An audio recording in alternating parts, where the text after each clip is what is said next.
everyone, we are here at Luray Caverns at Virginia, USA.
So we could have a better path. What about the structures of the ceiling? Are those man-made?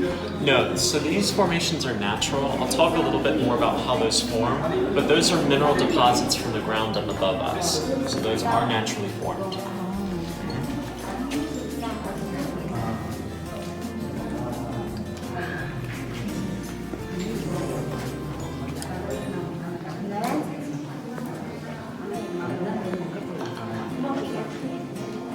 Just so you all hear it, so the temperature never really changes very much.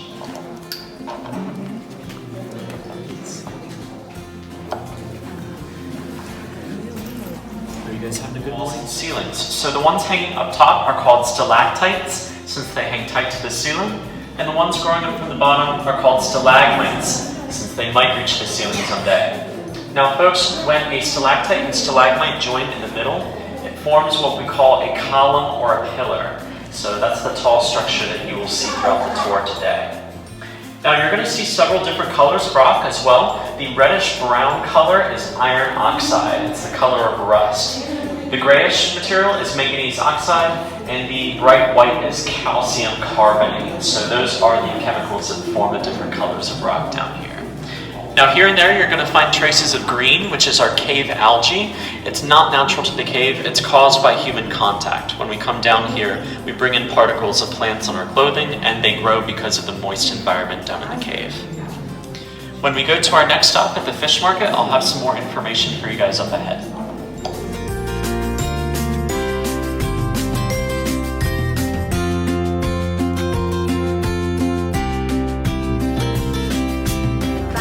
Sulit. Sulit na sulit.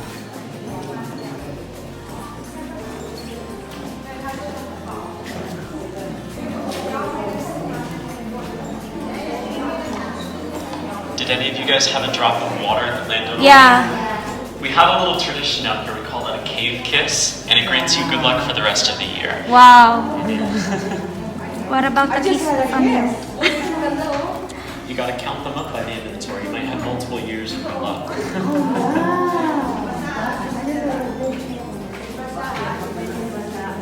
You're up.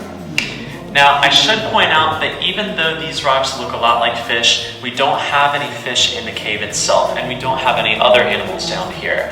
There's no natural habitat for creatures in our cave. There aren't enough openings in the ceiling to allow creatures to come in, so we don't have any animals living down here. Now, if you look on the ceiling above us, you can see where the rock is very dry and dormant. There is no water dripping through that ceiling at this time, and so nothing is actively growing there.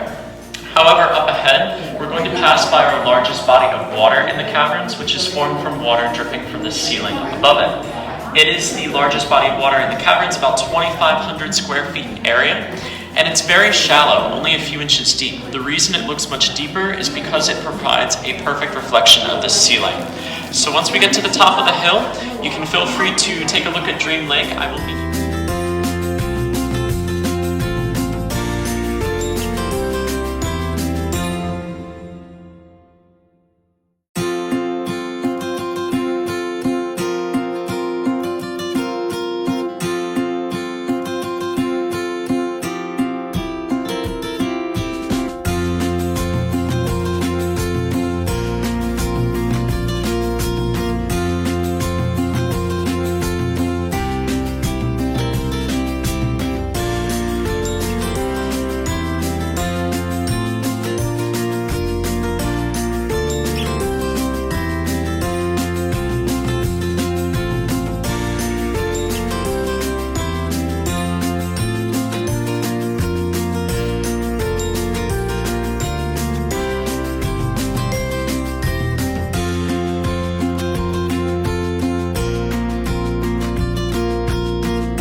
About 90 feet deep all the way at the bottom. It was carved out when we had a channel of water rushing underground here many millions of years ago. It left all of this open space. Now, if you look in the very bottom of the chasm towards the left-hand corner, you can see a tall white formation. Now, that has the name Pluto's ghost. We named it Pluto because that was the Roman god of the underworld, and it's a fitting name since we're underground.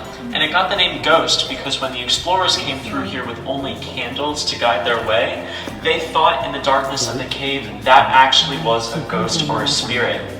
Now, they saw it from many different angles down here, and it gave them the illusion that the ghost was following them. Now,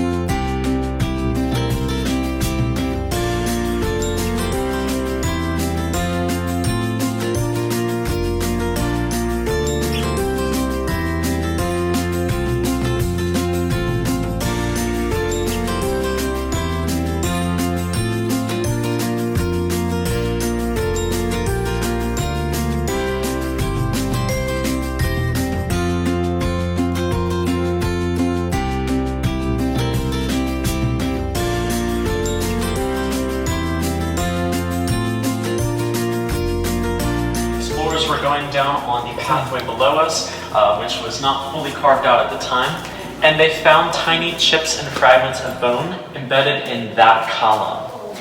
And so they dug them up and did some testing on the bone.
oldest section of the cave. We can tell all the formations are very dry and dusty. We're underneath the top of the hill, so all the rainwater flows to the east and west of this room, and none of it actually falls in here.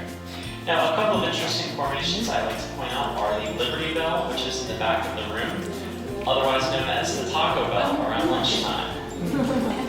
And if you guys saw a very large white formation in the back of the room, that's our frozen waterfall. It's a type of flowstone rock. It takes about 300 years to grow a single cubic inch of that material. So it takes a very, very long time to form.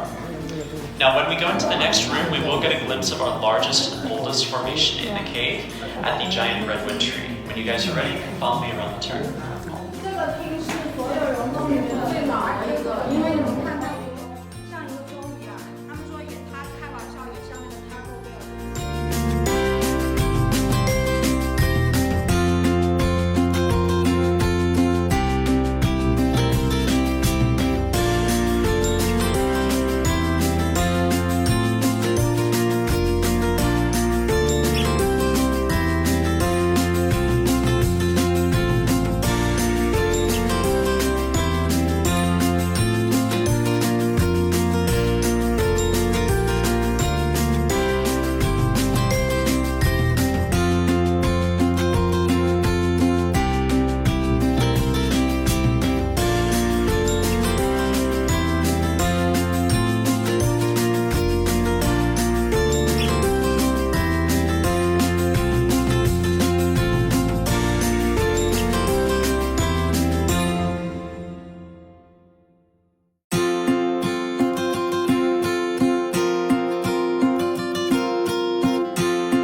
500 wedding ceremonies in the caverns to date.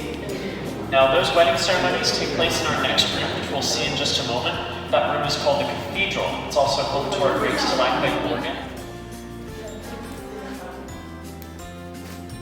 待会儿他叫我们不要说话，不要说话，因为你说话就听不见了，好吗？待会儿一定要保持绝对的安静。Alright, so right now we have the stalagmite organ. very unusual because it relies on tapping on the rocks in the caverns to produce the music. So in 1954, there was a man named Leland Sprinkle who came down into the caverns, and he discovered that if you tap on the rocks with metal hammers, it produces the sound. So he created a system of connecting all of those rocks into a single instrument. Right up here you can see where the hammer taps gently on the rock, and there's a microphone and amp attached to it to pick up that sound and transmit it to our speaker system in the caverns. So when you guys are ready, I'm going to press the button to start the music, so it'll activate all of the notes to play in sequence, just like a music box or a player piano. Question? Oh, very good, okay. All right, do you guys want to hear the music? Yes. All right, let's go.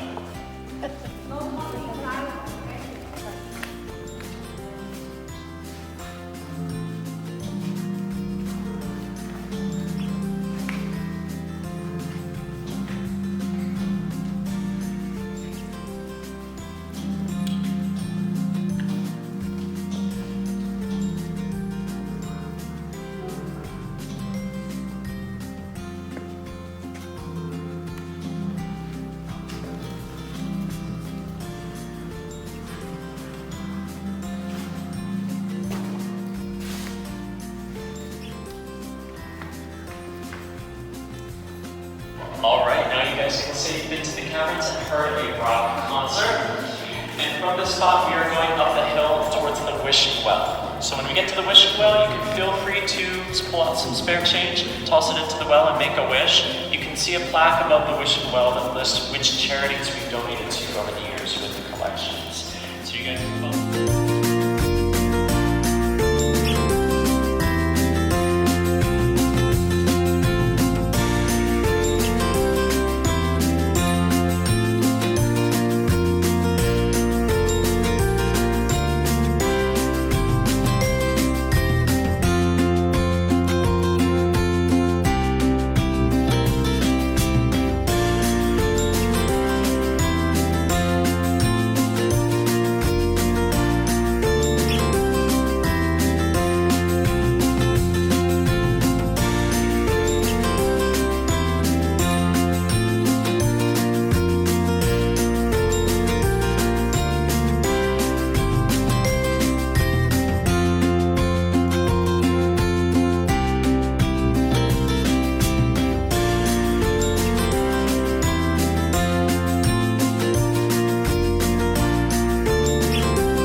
recognizes those who fought and died in various wars in our community. So it's just something we have on display to recognize those men. Other than that, ladies and gentlemen, we are very close to the end of the tour. When we go to the tunnel behind me, we're going to end up in the same room we came in, and then we're going to go through the photo area and outside once again back to the surface. So I just wanted to say thank you all so much for coming. I hope you enjoyed my tour. Did you guys have a good time today? Yeah!